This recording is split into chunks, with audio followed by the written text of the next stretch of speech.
trying to determine someone's health by looking at them is a lot like trying to understand their life by looking at their social media account. Health is not a look, because you can look at me right now and say that, oh, wow, your body looks great. But internally, I was imploding.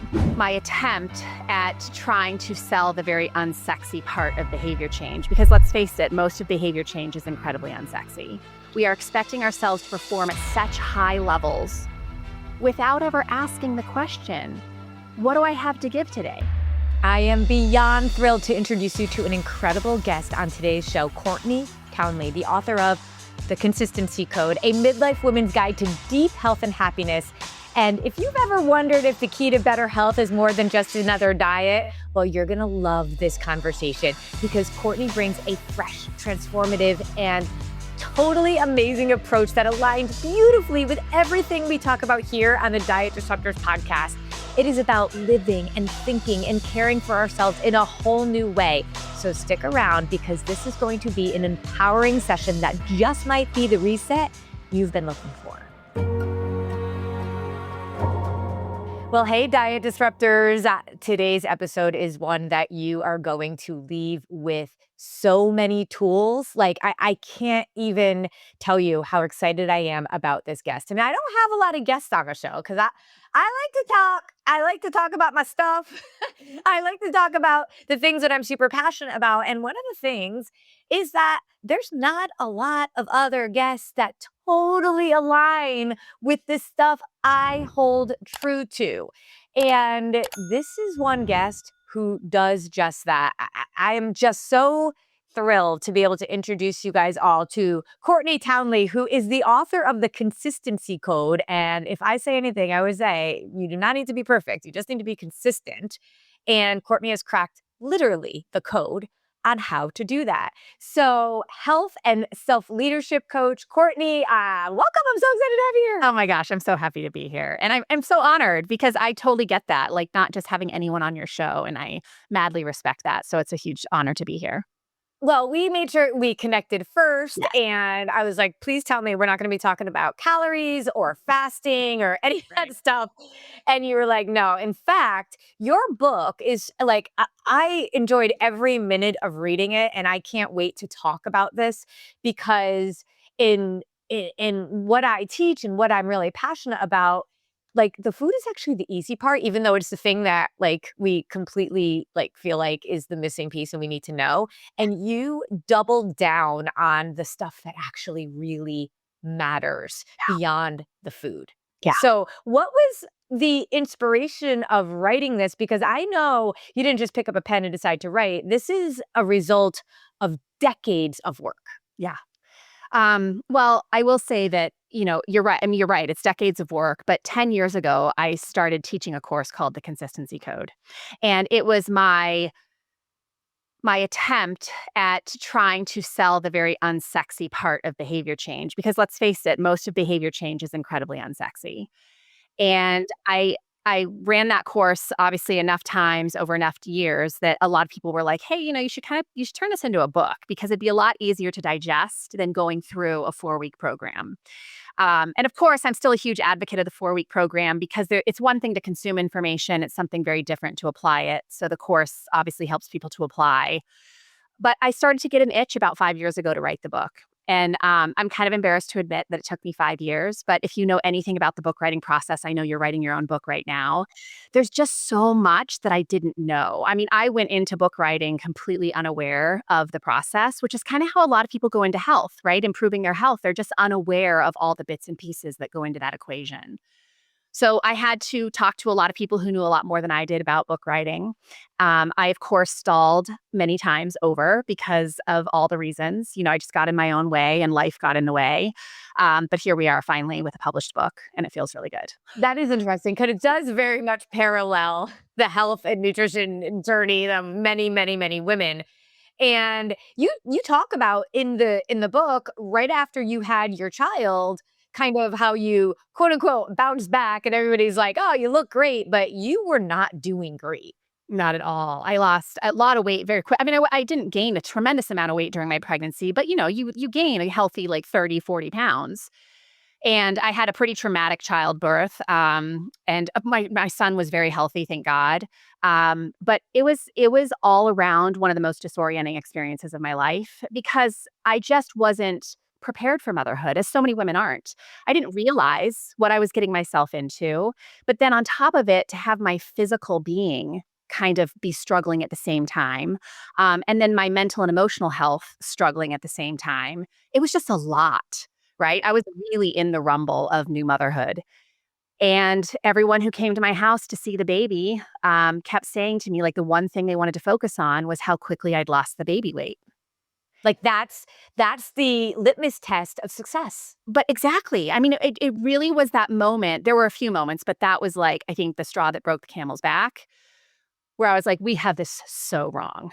So wrong. And I had already spent a decade helping a lot of women lose a lot of weight and, recomp their bodies and get to their goal body weight and all the things. But the patterns that I was seeing in them, and then the narrative that I was hearing from all the people coming to see me as I was struggling through motherhood, it was like, okay, we've got something wrong here.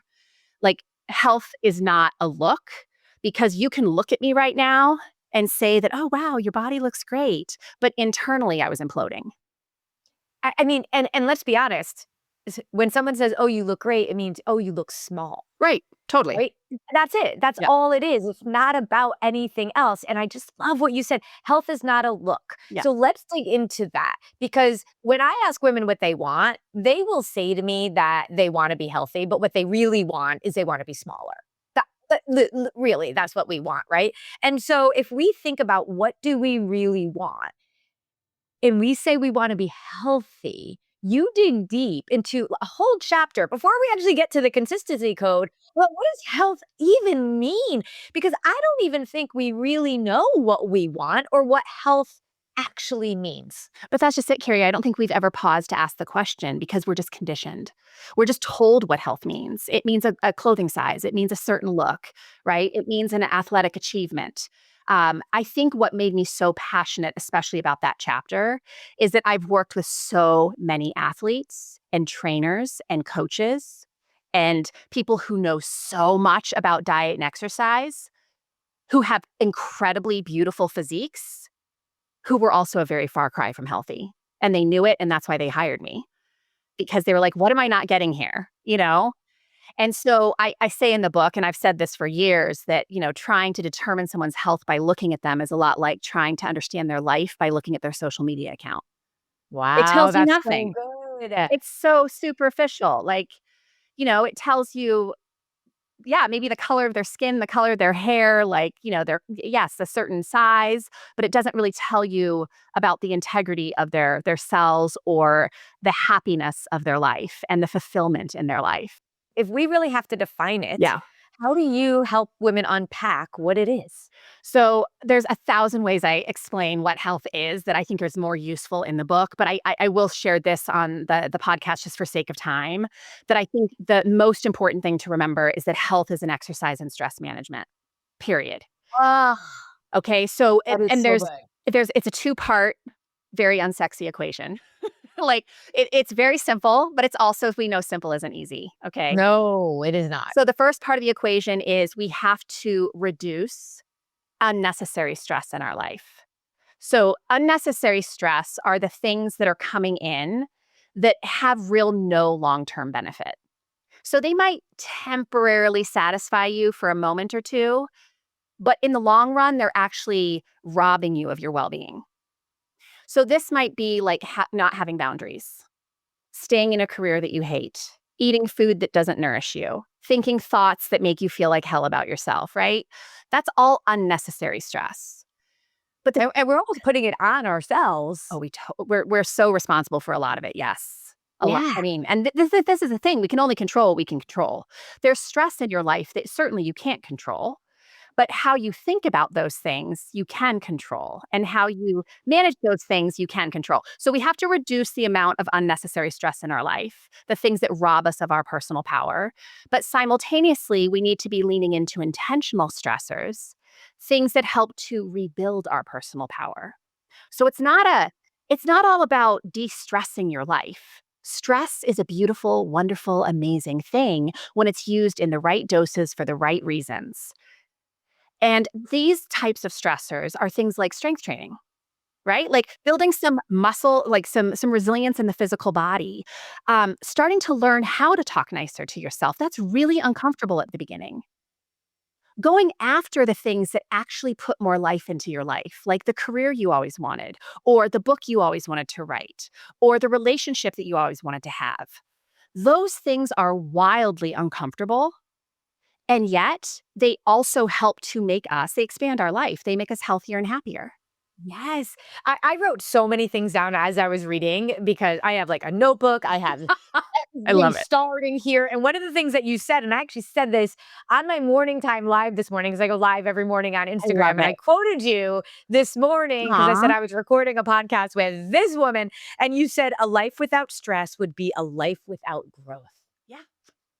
What an amazing way to look at it. I always say stress is a mindset in all reality. And you just like nailed it in terms of recognizing stress is not stress, is not stress, is stress. Just like food is not food, is food. It's like there's that necessary and then there's the unnecessary. I like to talk about it being the toxic or the productive.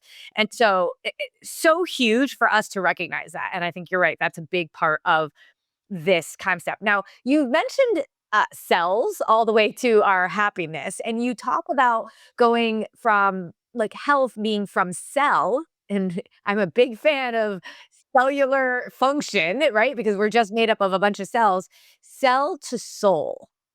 What does that mean? So, cellular health is the integrity of the cell, meaning your cells have a gazillion jobs to do. And you are basically just a giant puddle of cells in this skin suit, right? Like that's what we are. We're tons and tons of cells. And our cells have a lot of jobs to do. They detox, they transport, they repair, they do all kinds of things. And if our cells are not healthy, of course, we're not going to be healthy as humans, right? Biologically, we're not going to be healthy. And so we want to be doing things that promote cellular integrity, that help to amplify our cells' jobs. And I call this base camp work. Base camp work is not the work of your life, okay? But we've made it the work of our life. I know lots of women who've made their bodies and their weight loss journeys the work of their life.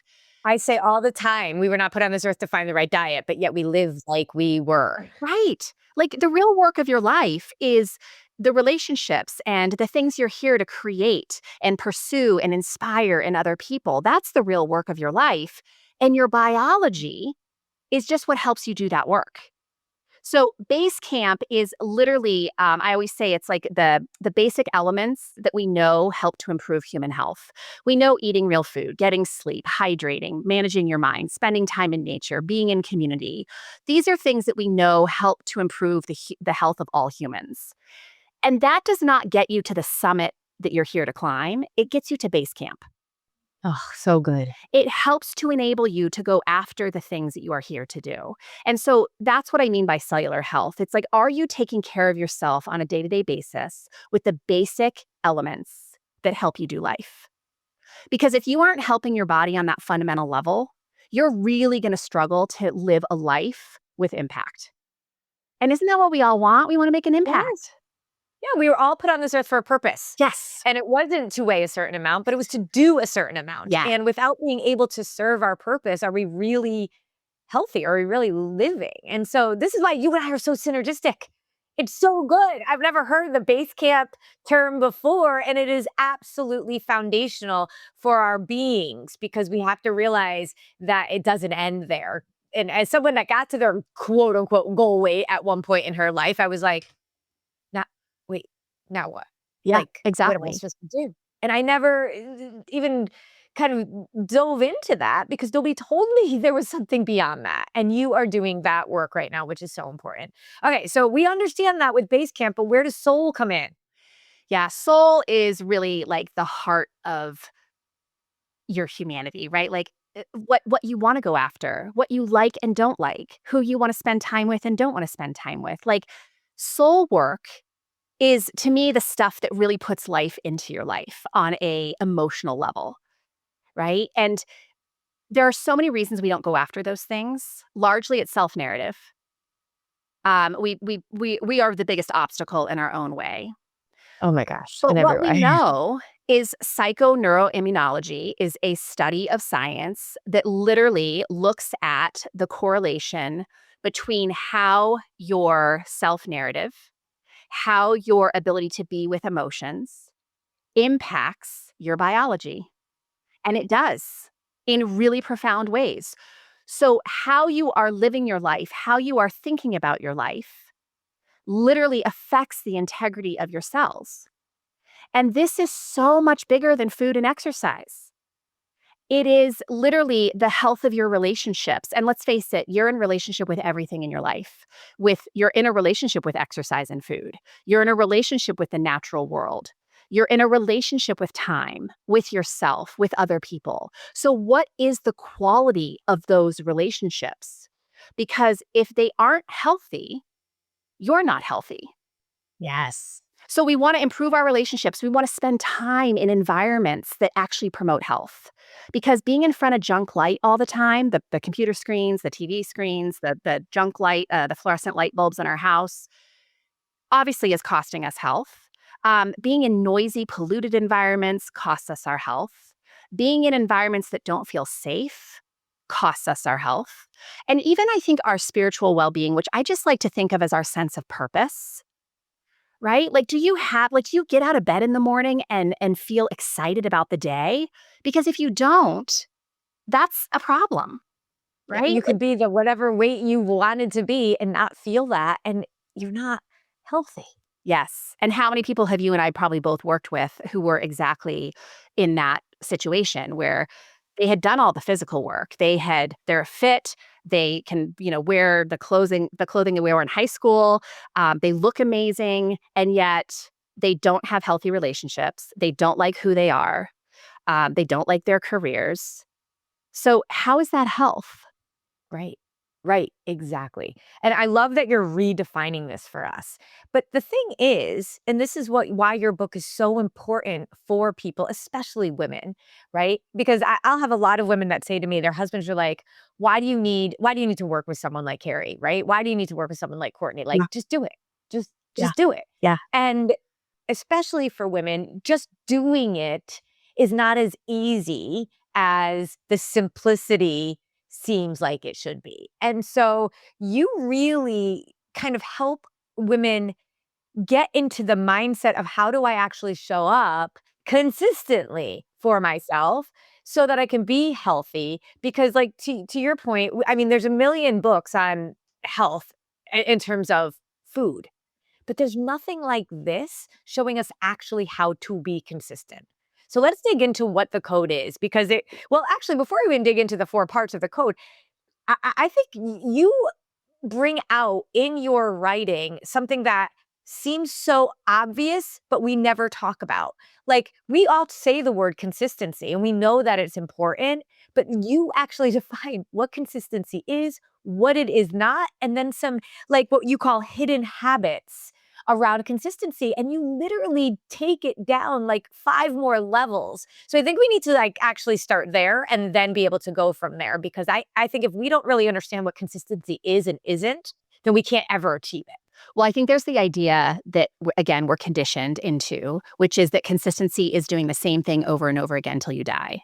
Okay, well, that is a great recipe for misery, right? Yeah. Nobody wants to live their life that way. And also, that completely disregards how humans work because stress levels are always changing. We're always changing. We're evolving, hopefully, which means our likes and dislikes are changing. What we want to go after is changing. And so life and stress is dynamic. Why isn't our approach to self-care? So consistency, I mean, really, I think that the core of it, the meat of it, the consistency that I advocate for in the book is consistent self-honoring. And that means that we show up day in and day out to honor what we need to live as authentic and fully expressed humans. And that is not going to look like the same thing every day. Because let's face it, if I didn't get sleep last night and I have a ton of stress happening in my life and I'm signed up for a 5 a.m. boot camp class, that may not be the best recipe for today. I actually read that part yesterday, and I had just come off of a 24-hour trip to California. I live on the East Coast. I went to California for 24 hours and I came back. I was exhausted. And yet my plan on paper was to work out at 7 o'clock in the morning. And I read this on the plane and then said, I'm not working out Oh, that on, makes my on heart so Wednesday morning happy. because I knew you really made me realize I would actually be putting more stress on my body. But then this morning, I was like, I don't get to just not work out. I got plenty of sleep last night. I didn't want to work out, That's different. but I knew that integrity, self-honoring, and loving myself meant I still had to show up. I love that you're bringing this up because there is a massive difference between not having the resources and not having the desire, right? Like, because we don't always feel like working out, even though we I did sleep never feel well, like working out. right? We never Like, feel like working out, right? It's never. effort filled. And so recognizing that there's a difference between not wanting to do something just because it's just not convenient and it requires a little effort versus literally having so few resources on board. I call it low resource availability. And women not being considerate of their own resource availability, I think, is one of the very reasons we have so much dysfunction in women's health. We are putting so much into our day. We are expecting ourselves to perform at such high levels without ever asking the question, what do I have to give today? Yes. Like, again, and resources meaning time, energy, mental bandwidth.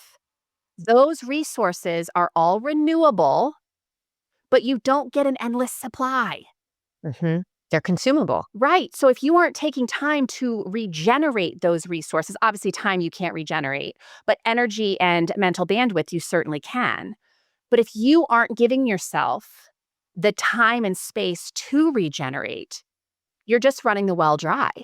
And then you can't show up for yourself and you convince yourself you're a horrible person and you'll never succeed. So that's all really helpful.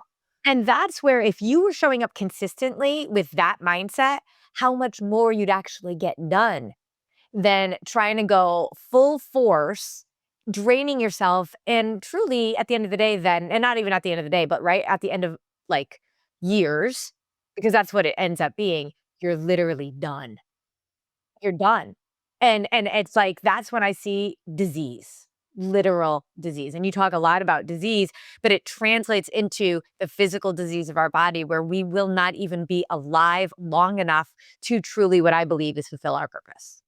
And isn't it interesting that, at midlife, I know you and I both see this pattern a lot in our clients. Obviously, midlife is a very challenging transition for us hormonally and even just stress-wise. We're usually carrying a large amount of stress at midlife. And a lot of women roll into midlife with a wildly dysregulated nervous system, really jacked up biochemistry because they haven't been taking care of themselves.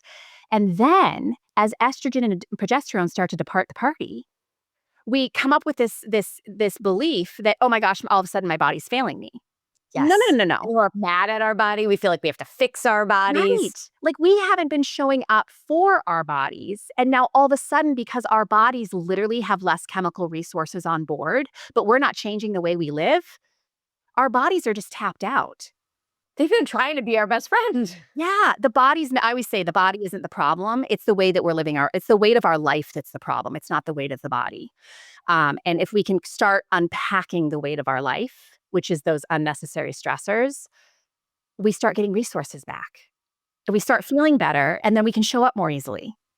This is the message that we need to hear, not the move more, eat less, take a drug. Like we got to do this stuff and it changes everything. So, and again, not perfectly, but consistently. So how do we do that self-honoring consistently? What's the code, Yeah. Courtney? So first I'll say this, the code is not a list of rules and regulations or cookie cutter anything. The code is a framework that you will stay circling through for the rest of your life. This work is never over as long as you have breath in your lungs. Oh, love it. I love that because then it's like not like a 30-day challenge or, it's like there's no end in sight. And then that just allows us to continue to evolve as opposed to feel like we fail at something Exactly. again. because we treat it so linearly, right? Like I'm supposed to arrive somewhere. Well, what happens after you arrive? It's not about arrival. It's about, and this is why I love saying that health is more of a direction than a destination, because you will find 1,000 times over in your lifetime that you are not traveling in the direction of health because you've made some misaligned choices. Okay, so what is one decision you can make right now to realign into the direction of health? That's how simple it can be. So the framework, when you find yourself misaligned, which we all do often and much, it just happens because we're Maybe human. daily. Yeah, Like, I feel super aligned at 10, and then by 2, I'm like, "What? I'm lost. Where am I?" right. But a lot Right. of us aren't even like creating the time to be introspective to acknowledge that we're misaligned. So we stay misaligned a lot longer than necessary, which means it's kind of like that campfire that dies down, and then you have to spend so much time rebuilding it because it's a lot of work to build a fire. But if you keep Yes. the flame going, it's not so much work. So we want to be able to identify quicker when we're misaligned. And one of the questions I always ask my clients, and I'll just kind of throw this out there to your listeners, is what are your cues of misalignment? Mine are I get super reactive. I want to eat a lot of sugar. I become very problem focused rather than solution oriented. I get angry. I could go on, right? And a lot of these probably sound familiar to a lot of people because a lot of our cues for misalignment are probably similar. But there are things that you probably do when you're misaligned that I don't necessarily do.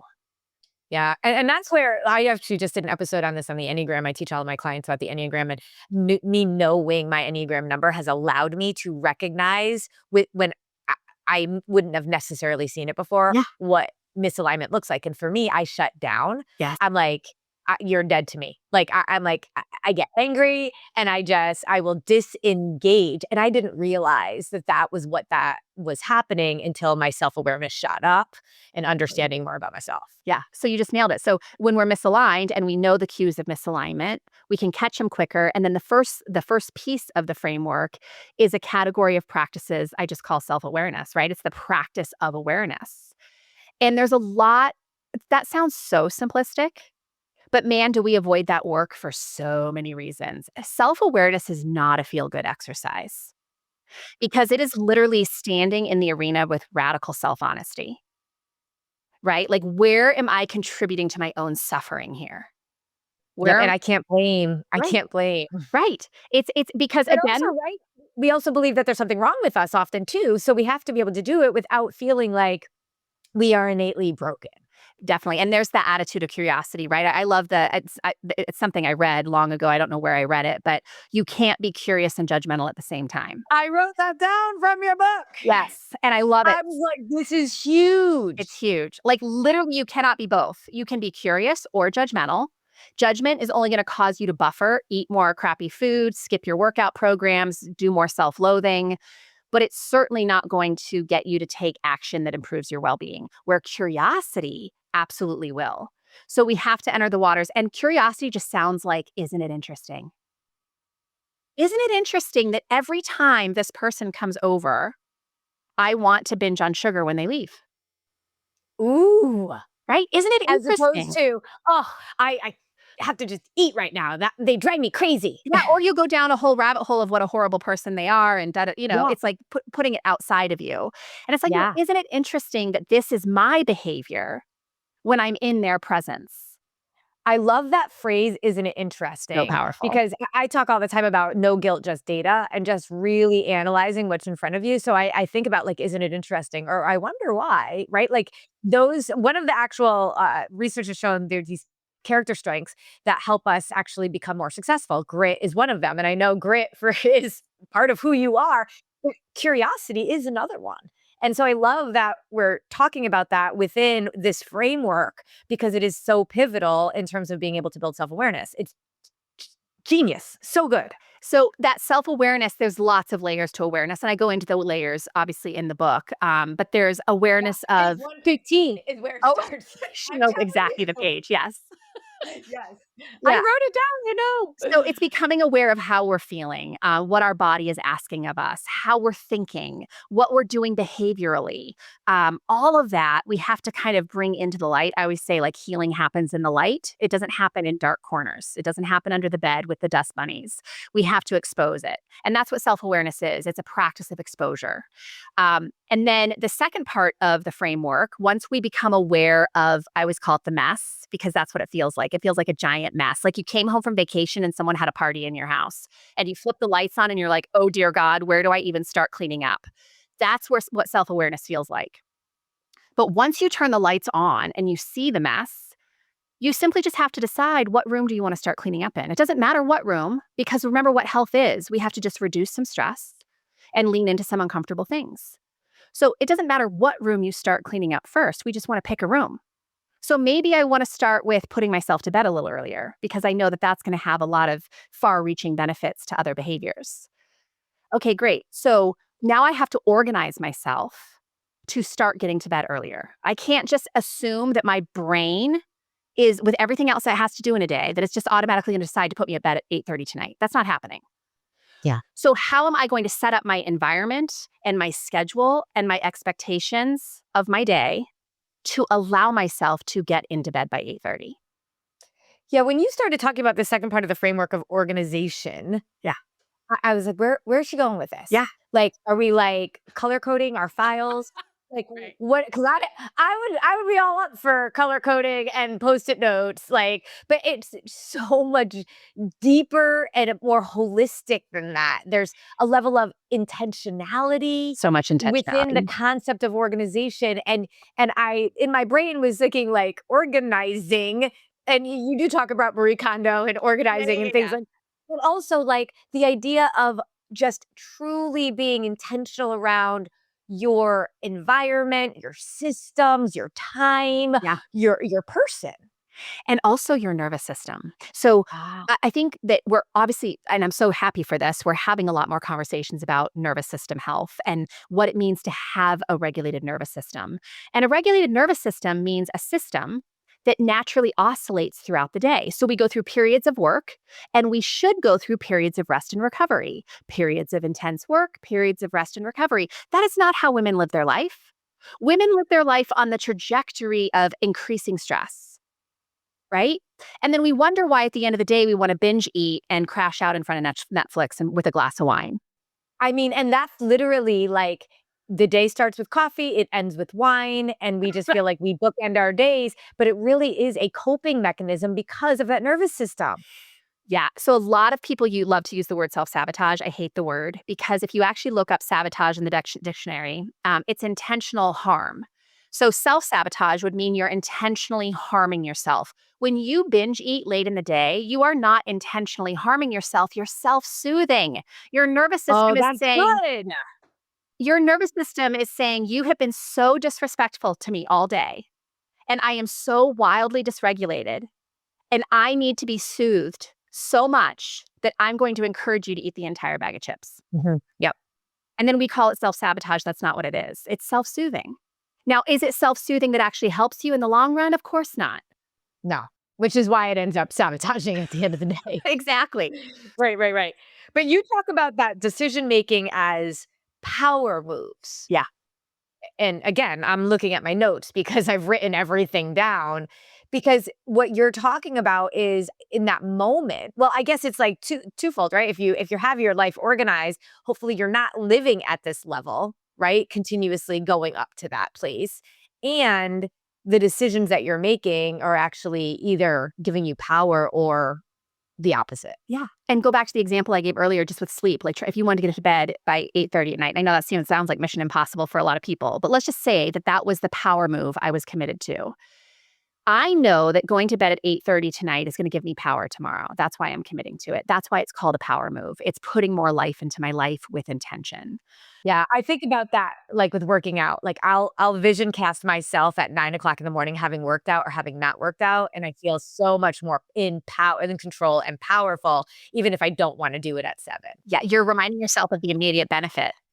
Yeah, yeah. I get to I get to feel good. I get to base decisions on feelings, but future feelings. Yeah. So again, the 8:30 PM bedtime, like in order for me to achieve that, I have to organize my day in such a way that doesn't make me bull right past that or start consuming Netflix or drinking so much wine that I just ignore all of that. So it's almost like I have to respect my nervous system in the way that I structure my day in order to arrive at that power move, to follow through with that power move. So that's the third piece of the framework is the practice of follow through. And this is probably where you and I do most of our coaching because you can have the best laid plans in the world, and we often do, but then we don't follow through. We don't keep our promises to ourselves. And why is Yeah, I would that? say it's intentionality is one thing, but execution is actually where Mm, it happens. right. Action creates change. It does. Action is a very big deal. And so how do we take more consistent action? And what I found after being in the fat loss world for a decade was a lot of my clients, of course, got to their goal weight, and then they would slowly start the slippery slope back to where they started. And that just blew my mind. Like, how could someone work for a year or 18 months on transforming their physicality only to unravel all that good work? And what I realized after more education was that they hadn't changed their identity. So they still thought of themselves in the same way that they did when they were 50, 100 pounds heavier. So they were literally recreating that same person. And they also didn't have the skills of parenting their brain, which was, how do I start to change my self narrative to maintain these behaviors versus going back to old self narrative that just got me, back to where I was. So we had to work on parenting the brain and we had to work on expanding emotional capacity, your willingness and your ability to be with difficult things without eating and drinking and doing all the self berating. Yeah, and you actually have 2 chapters to this in your book because you actually dig into the emotions and then parenting your brain. And I love that you dig into the amygdala. I talk about the amygdala all the time, the amygdala hijack. But I think like I often will call it the discipline of declining. Like we actually have to build up that discipline and resiliency in some ways Yeah. of practicing saying no to the things that don't actually serve us Yeah. because we're not used to that. Like I literally ordered something this morning from Amazon and I got it already just hours later. Oh my Well, gosh. usually what I want, I just get. Yeah. And there isn't a lot of practice of discipline these days. No. Have you ever read Michael Easter's Comfort Crisis? No. You would love that book. Okay, I'm writing that down. You have, like, pages of notes in my notebook.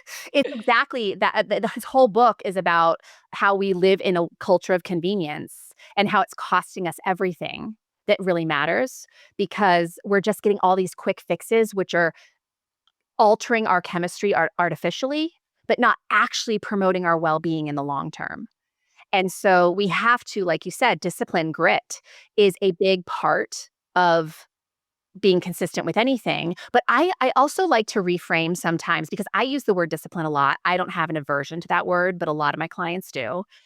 And so I'll often spin it for them and say, look, discipline that is born from self respect is really just devotion. That's what we're talking about here. We're talking about devotion to things that you care about. So we can totally remove the word discipline and we can just ask, how devoted are you? Yeah, because it goes along with any other word, like health or consistency, and discipline has gotten this negative rap, but in all reality, if you redefine it by looking at it differently and having this level of understanding of what the word really means, it truly is about devotion to yourself. Yeah, I love that. I And love the it whole so reason my company is Grace and Grit is because I've worked with women who have used the concept of grace to the point of rationalizing why they don't need to do any work. yes. And I've worked with women, and I was one of these women, who use grit to the point of self-destruction. It's so interesting that you say that because when I say no guilt, just data, I will have women be like, no guilt. And I'm like, but yet it's data. And we need to do something with the data. Like we can't like I love that you're no longer feeling guilty. Yeah. Man, it's a two-part equation. So I love that so much, especially because my daughter's name is Grace. So that's Oh, also it good. is? I love that. That's great. It is. Okay, so we are now aware. Yeah. And this is not a destination, as you said, because like just in the concept of organization and follow through requires awareness, Yeah. right? like, if you don't have that, it's the foundational piece. You're not going to be able to be that organized self and proactive to be able to be intentional. And then you're never going to execute because you're not aware of the roadblocks that are keeping you back. 1,000%. And so it's that awareness of, yeah, like what health means to me and where am I misaligned from that? Where am I lost in the woods from that path? Right? And then, but as you move into the fourth part of the framework, Yes. that is where realignment really comes in. It is. So again, using our example of going to bed at 8:30, you do it for a few days, everything's going great, you're feeling better, you're feeling the benefits of that, and then all of a sudden, maybe you get sick or you have to go to a social event or something where you don't go to bed till 11. And then the next night something else comes up, and before you know it, you're starting to lose traction with that new behavior. That's misalignment. Going back to your old ways. Totally. And so how do we gracefully pivot ourselves back to the thing that we said mattered and take responsibility for how we might be creating a habit out of negotiating and rationalizing? Because we do this a lot. Like if you look for evidence for why you can't do something, you're always going to find it. And my clients who try to commit to an earlier bedtime, there's lots of reasons why they don't do it, right? Their husband wants to stay up and watch something, or they haven't had any me time for the day, or the laundry needs to get done, or, whatever it is, there's 1,000 reasons. So do you have the skills to coach yourself into the work rather than out of the work? And and that's really the work that I'm most passionate about teaching is how do I help the client to become the coach in terms of talking herself into the work rather than always getting out of it. How do you do that? Well, it's How all does those one get skills, out of right? It's the emotional agility. It's like expanding our capacity to be with hard things. It's that how we're talking to ourselves about our commitments. It's how we're organizing for ourselves for our commitments. It's that curiosity rather than judgment. It's all of these things. And It's like layering it is. that you sometimes don't even realize is actually adding up to the mountain that you say you wanna climb because you haven't just been focused on the mountain, you've been focused in on all of these little pieces that eventually get you there. That's such good analogy. And it's so I love spot on, that. Carrie, because I think we all want just the one skill, the one plan, the one pill that will get us to the mountaintop. We all want that. Come on. Like that would be amazing. It would And be. it's never that. It's a lot of little things. It's a culmination of skills and support and thoughts and behaviors that get us to the mountaintop. And Well, you're actually just making me think about the fact that that's actually what happens when we end up at the bottom. It's not one thing. And I'll talk to women and they'll be like, well, when my name the tragedy happened, or when my kid went off to college, or when they think it's like one event that caused the downfall, when in all reality, it was a whole lot of little things that we allowed to really kind of either derail us or throw us off. But the same is true for the solution. yeah, it becomes a pattern that either depletes you or a pattern that gets you to rise. It's one or the other. Yes, yes, yes, yes. So as we get into really understanding this consistency code, and I just feel um, like I'm gonna need post-it notes reminding me of these 4 things because it's a never-ending Yes. journey Yeah. in terms of what you know to be true with all the women that you've worked with. But as you think about what's next, once we learn it, what's the first step towards actually starting to achieve it? Like achieve what specifically? Like Consistency. the consistency. The first Because step. part 3 is literally, like, around the concept of, like, what's next now, right? Like, how do we go from understanding this Yeah. to really, truly living Yeah, it? it's Right? it's The way forward is what you call yeah, it. I love it. Well, it's one thing to read this book, right? And it's one thing to listen to a podcast or listen to this podcast or talk to a friend or there's so many ways to consume information now. And I introduced this in the book, but this idea of infobesity, right? We have so much information coming in. Information doesn't change anything. Practice changes things. And so, practice inherently baked into that word is messiness and imperfection. I mean, nobody practices because they're already perfect. right? I shouldn't say that. I think really skilled artists actually keep practicing to stay really high in the game. But But it's also because we're always up leveling, yeah, right? We never have really truly arrived. right. But you're right. Like if you have, like what's the point of practicing anymore? Exactly. So it's not people will read this book and be armed with so many tools, but that can also be overwhelming because there's so many places to start and we can use that for rationalization for why we're never going to start. So my tip would be to just pick something to try on because everything is an experiment. And if you haven't done this in a while, the best place to start, because most women I work with have never done this, is to have a little coffee date with yourself, 15, 20 minutes. And I want you to write what health means to you at this age and stage of your life. Oh, so good. Not what it meant to you in your 20s, not what culture at large is telling you it is, not what your girlfriend thinks it is or your coworker thinks it is. What do you think health means to you at this age and stage of your life? And are you using measures that actually honor that definition? Oh my gosh. And then that to me feels like almost like you can expand, like it's a blueprint that you can almost then start to figure out what the next step is from there. Yeah, it's clear. Clarity is the mother of discipline, period. Once you have clarity, everything gets easier Mhm. because you can ask for help. You know what you're asking for, or you can practice the skill, or you can take that next step. But without clarity, we just get lost in the woods for a really long time. It's so true, so true. And you give so much clarity here. And you really wrote this as an idea or as a concept to be done in book clubs I and did. to do with women. So I would really encourage, like, as you're listening to this podcast, to be able to think about how can I use this not just for myself, but also by expanding like community. And we know how important community is. What a very cool way to enhance your health Yeah. because we know community actually helps. And so consider this as your next book club book Do it. for My editor asked me really early on in the process, why are you writing the book? And I had lots of reasons I wrote the book, but one of the reasons was I know that the conversation of women's health is never really going to change on any meaningful level if we are not having the kinds of conversations in this book in cafes and gyms and at our hair salons and all the places. This is how we need to be talking about women's health because this addresses the whole human, not just a piece of the human. And health is wholeness, period. Health is wholeness. we are on the same page. And so after you do your book study with this one, then you're going to go grab my book once that comes out from Corset to Crown. And then that's going to be the next step or Exactly. the sister I to love it, it.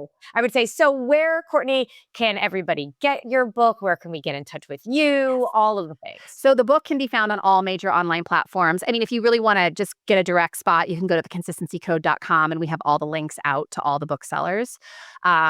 So that would be the great place. And I would say also about that website, there's a lot of extra resources on the website. We've created graphics for you so you can remember the code. And we have all kinds of worksheets and fun things for that that go alongside the book. And then my main website is Grace and Grit, where my podcast is and all the other things that I offer. So those would be the two places. Awesome. So I'd love to hear from you if you are getting a book study together, a book group together, a women's kind of coffee together to talk about this. Make sure you go to theconsistencycode.com or graceandgrit.com because Courtney is just a wealth of knowledge. And I just feel like you're like a sister from another mister. Like, And I love this, Carrie, because I think this is like just this relationship. Like I know you have a book coming out next year, and I'm so happy to support you in that and help rise you up in that endeavor. And I feel like that's really how health happens with anything is it's in community, right? I always say healing is a team sport. Birthing books is a team sport. And yeah, we need each other. Like we need to be in community with each other to be able to do these things because they're really hard to do by ourselves. so much. And I think that with each of us sharing the message that is synergistic, we know that in some way a woman is going to get it at another level. And so there needs to be so many of us talking about this to dispel and quiet the noise that the diet and weight loss industry has just kind of monsooned on us for generations. Well, and in my So, opinion, there's not enough of us talking about it until those conversations aren't being had anymore. Right? I Like, so we've got a agree long way to more. go. We need to be the loudest voice in the room. And so you and I are going to work on that together. And we're going to bring in all these other women that also believe in the same thing. Thank you so, so much for being here. I can't wait until every single woman in the world gets her hands on this and starts to become truly self-honoring. You're amazing. Thank you. Thank you. Friend. I appreciate it.